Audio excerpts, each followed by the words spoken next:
Vilayeta Amedê meşa siyasetvanê Kurd Mahmud Alinak aj Amedê heta Cizîrê qedexe kir.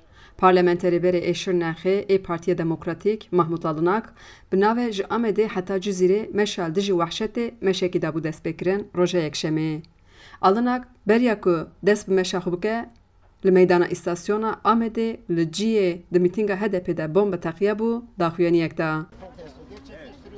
Polîsan di destpêkê de xwestin ku armanca meşayî hîn bikin û ew hişyar kirin da ku meşa wî nebe sedema provokasyonan.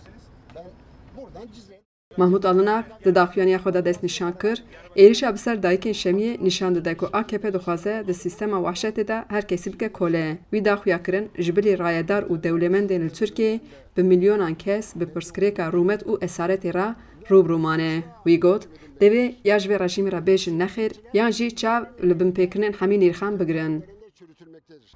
Mahmud Alinak ji bo dengê Amerîkayê armanca meşa xwe wiha anî ziman.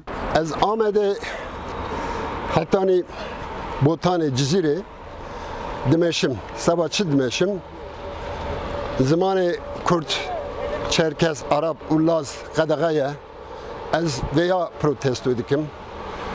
Xebatkarê Tirk û Kurd û xebatkarê hemû bimdestin zordestî ser heye ez veya protesto dikim. Girtîgeha da zulmeke zafe girîng heye ez veya protesto dikim. Siyasetmedarê Kurda û Tirka hepsa da girtîgehê da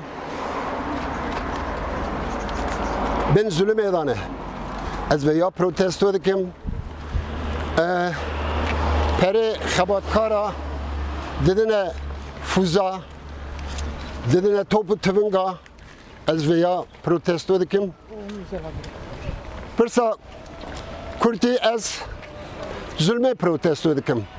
Navê sewa vê yekê meşa me navê meşa me başete karşı hak yürüyüşü. Hêjayê gotinaya ku polîsan li ser rêya navçeya Çinarê Mahmud Alinak asteng kirin û ragihandin ku Wilayeta Amedê meşa wî di sînorê Amedê de qedexe kiriye. Siyasetvanê Kurd Alinak jî roja dişemê bi wesayetê derbasê Mêrdînê bû da ku meşa xwe ji Îdilê dest bike heta Cizîrê. Hacı Can Farqîn, Dengê Amerîka, Amed.